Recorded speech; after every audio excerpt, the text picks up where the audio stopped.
मोहब्बत बढ़ाने वाली।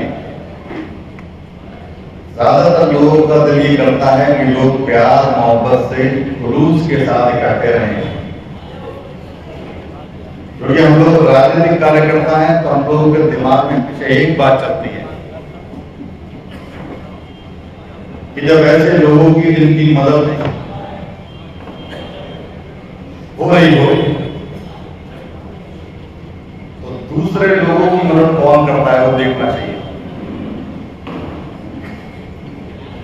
मुझे जो उम्मीद है कि सारे लोग जो भी इस कमेटी को लेकर अपनी अलग राय रखते हैं सब एक हो जाएंगे। वाले साहब ने बहुत कोशिश की है और मुझे लगता है कि ज्यादातर लोग उन्हें अपना नेता मानते हैं तो उनकी इस बात को भी मानना चाहिए। एक बात जरूर कहूंगा कि अगर बिखराव देखना है तो अच्छे से अगले 6 महीने देखना है। हिंदुस्तान में जितनी राजनीतिक पार्टियां हैं उनके सारे के सारे टिकट उन लोगों को दे दिए जाएंगे जो चाहते हैं कि एक पार्टी की सरकार हट जाए यूपी से। मैंने तो ज्यादातर एमएलसी होने के बाद उन पार्टी के नाम नहीं सुने जिनके पोस्टर देख लिए अपने शहर में। होशियार रहिए, पूरा प्रदेश अखिलेश यादव जी, महबूब अली साहब, पीडीए और जुल्म जाति के खिलाफ इकट्ठा हो रहा है ताकि सरकार बन जाए। ऐसे लोगों को जो पोस्टर लगा रहे हैं उनसे होशियार रहिएगा। 5 वोट 50 वोट मैंने एमपी के चुनाव में 2024 में समाजवादी पार्टी के एमपी 2000 वोट से हार गए। लेकिन अपने आप नीचे पड़ेंगे लिस्ट में तो आपके हमारे भाई बहुत सारे जिन्हें कोई जानता नहीं था 10-10 हजार वोट ले। उसके बाद हम सजदों में अल्लाह से दुआ करते हैं कि अल्लाह ताला तुमने हमारी सुनी नहीं। अल्लाह सुनेगा तभी जब इकट्ठे रहोगे। शायद इस कॉन्फ्रेंस पर मुस्लिम कमेटी के लोगों का मतलब होगा। ताकत दीजिए अपने नेता को। आने वाला वक्त शायद बहुत अच्छा हो जाए, हम लोग ऐसा सोचते हैं। लेकिन जिस तरह के हालात हैं, अगर हमारे जिले को छोड़ दिया जाए, हमारे शहर को छोड़ दिया जाए, हमारी विधानसभा को छोड़ दिया जाए तो आसपास के लोगों को देखिए। मुरादाबाद में टीएमयू के बगल में एक दरगाह 100 साल 200 साल पुरानी, संभल में देख लीजिए, रामपुर में देख लीजिए।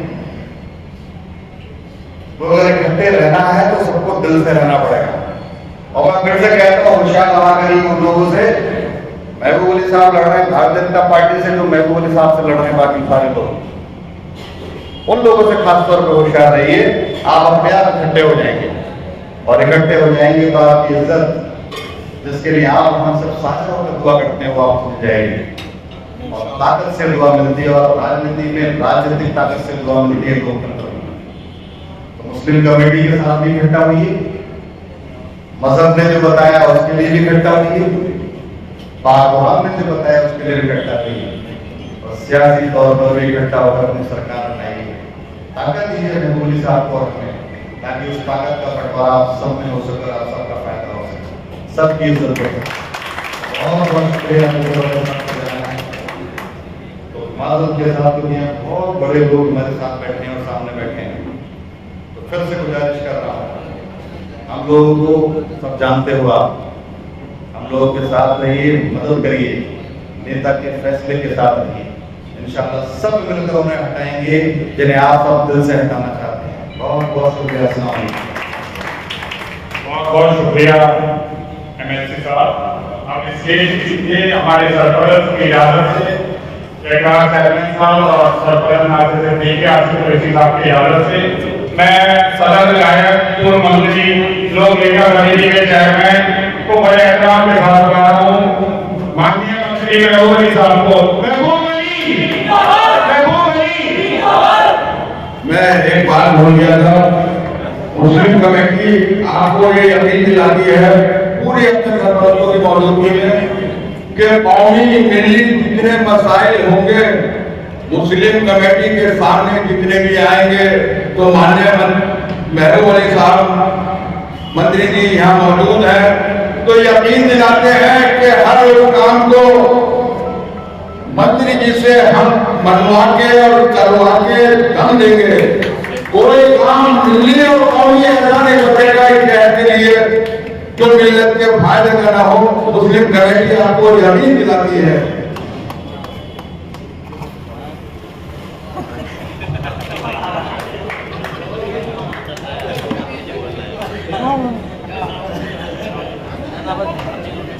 सदर साहब मीटिंग के लायक मैं तो इतना जानता हूँ कि आज तक जो भी जिक्र करता है ये रिश्ता बनता कहाँ से, लोग कहते हैं कोई ये नहीं कहता कोई खिदमत विभाग से, लेकिन आज तक मैंने कभी काम कोई सदर बताई मुझे दिया उनके फोन के लिए कोशिश करता हूँ कि सब लोग इकट्ठे और मनोरंजन संगठित होकर, लेकिन जब भी कोई काम बताया आपको यहाँ वादा करे, लेकिन आज तक पहले वालों ने भी नहीं किया तुमने भी नहीं किया जिस तरह से कौम के लिए करना चाहिए। अली जनाब इज्जत हमारे सदर मोहतरम आपके सामने मुस्लिम कमेटी के सदस्य श्री जनाब इकबाल खान साहब, मेरे भाई और साथी जनाब नासिर सिद्दीकी साहब, मेरे भाई आसिफ कुरैशी साहब,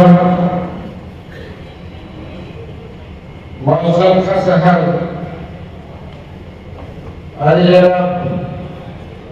अली इमाम साहब, डॉक्टर नजमुल नबी साहब, सकीला मुकेश साहब,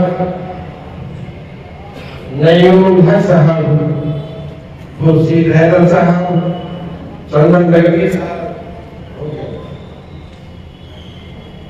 राजा कमाल साहब, राजा रमजान साहब, मुख्तार बेगमी साहब, करीमुद्दीन साहब, फिरदौस आलम साहब,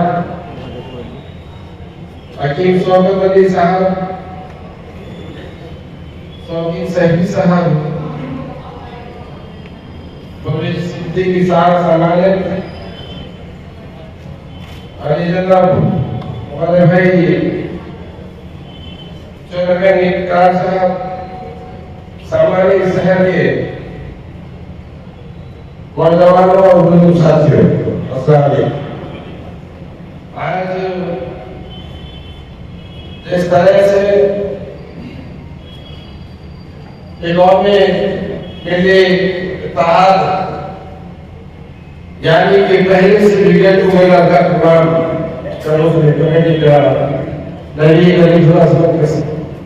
समझ में जुलूस निकलता है, उससे पहले हमेशा आगे इकट्ठा होने का मौका मिलता है। आज भी हम सदर साहब की और हमारे सारे साथियों की यूनिवर्सिटी पर बैठे हैं,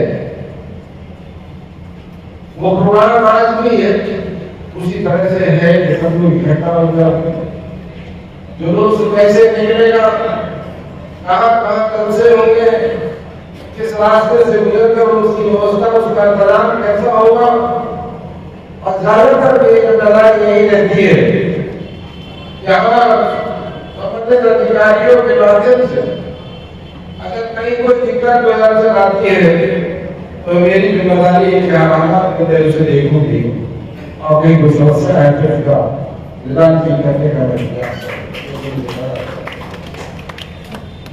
आज जहां तक है कि इसी तरह से पहले लगातार जब भी जलसे हुए हमेशा बहुत से लोगों ने कोशिश की है और कुरान में मिसाइल सीधा फिसला है किसी भी कीमत पर। ये लोग कहते हैं कि ये नहीं होना चाहिए, जो वायरस लगा लेते हैं क्या है वो क्या होता है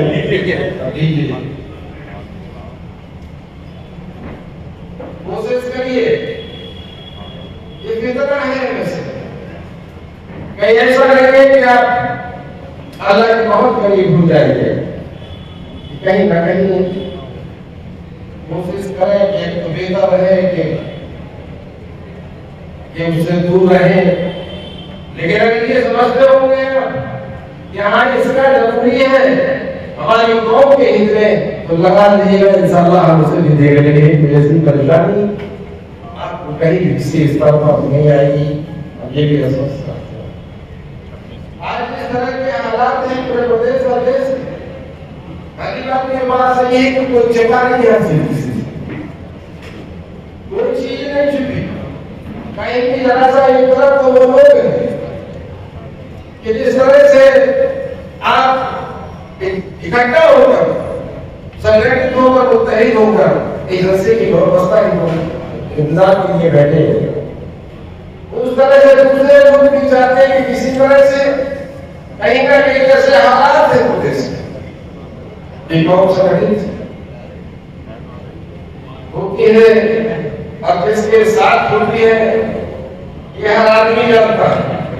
जैसे अभी कह रहे थे बहुत से हमारे, बहुत अच्छा आपने कहा मुझे शिशाब में 1 घंटा मस्जिद इबादत लगाए, फर्क है बस दुआ करिए कि अल्लाह फजल से उस कुरान के रास्ते पर चलने की तौफीक को भी दे। कहीं ऐसे फितरे लेकिन उनके हालात के एतबार से आपको कहीं ना कहीं एक जगह संगठित होने पड़ेगा। जब चुनाव का वक्त आता है तो बहुत ऐसे लोग हैं निकल गए, नाम भी नहीं सुना होगा, देखा भी नहीं होगा, लेकिन चुनाव का वक्त आएगा, वरिष्ठ समाज सेवी और हो सकता है किसी पार्टी का नाम बताए कि आज भी आएंगे। लेकिन इतना में क्या होगा कि जिस तरह से उत्तर प्रदेश के और देश के हालात, और वहां पे मेरी पहली जिम्मेदारी है कि लोग अमन से सुकून से भाईचारे की मोहब्बत के साथ रहेंगे, जिम्मेदारी मेरी और मैंने कोशिश की। आप जैसा करेंगे कि बराबर में रहेंगे, बराबर में ऐसा हो गया, लेकिन ये बात सही है कि अगर बराबर में आप जनपद में किसी भी चली जाएंगे तो किसी मस्जिद की आवाज नहीं आएगी आपको। अल्लाह का करम, आपको कहीं भी ऐसा फितना या बुलडोजर वहां में आप बताइएगा भी ये अल्लाह का करम है। पूरा क्षेत्र प्रदेश में क्या हो रहा है ये भी बड़ी बात है आपको मिला, लेकिन जो मोहब्बत संगठित होकर आप सकते हैं उसका नतीजा है, जो आप इकट्ठा होकर सकते हैं उसका नतीजा ये आप साबित करते हैं। या दुआ है मोहब्बत करने वालों, अमन दोस्तों का, औलिया इकराम का, सब समाज को लेकर साथ चलने वालों का दुआ है, आपने साबित किया है। पहले चुनाव में भी साबित किया है, जब तक चुनाव आता कैसे पिछले घंटे आपने साबित किया है। उत्तर प्रदेश में वो लोग हैं जो हमारे औकात के, हमारे कारोबार की, हमारी जान की, और कहीं ना कहीं फितना फैलाने की कोशिश करते हैं, उस पर हमला करने की कोशिश करते हैं। एक तरफ वो लोग तो अमन चाहती है, भाईचारा और मोहब्बत के साथ समाज के हर व्यक्ति को लेकर चलने की कोशिश करते हैं, और उसमें आपने पहले भी साबित किया है। मुझे कहीं बताने की जरूरत नहीं कि उत्तर प्रदेश के अंदर, उस जमात के अंदर जहां अमन परस्तों की और सबको संगठित करके साथ चलने वालों की बात है, तो एक तरफ तो समाजवादी पार्टी के राष्ट्रीय अध्यक्ष आदरणीय अखिलेश यादव जी हैं, और उनके दूसरी तरफ उनके चचा है, और दोनों के बीच में महबूब है तुम्हारा की किसी भी कीमत पर। इतनी बड़ी लीड तीसरे की नहीं है, सिर्फ 3 आदमी की लीड है। आपने साबित किया है आज मेरी बदमाश है, ये उठने वाले व्यक्ति संगठित होकर आप चले, पूरे प्रदेश से आवाज आ रही है, पहली बार पूरे प्रदेश से आवाज आ रही है।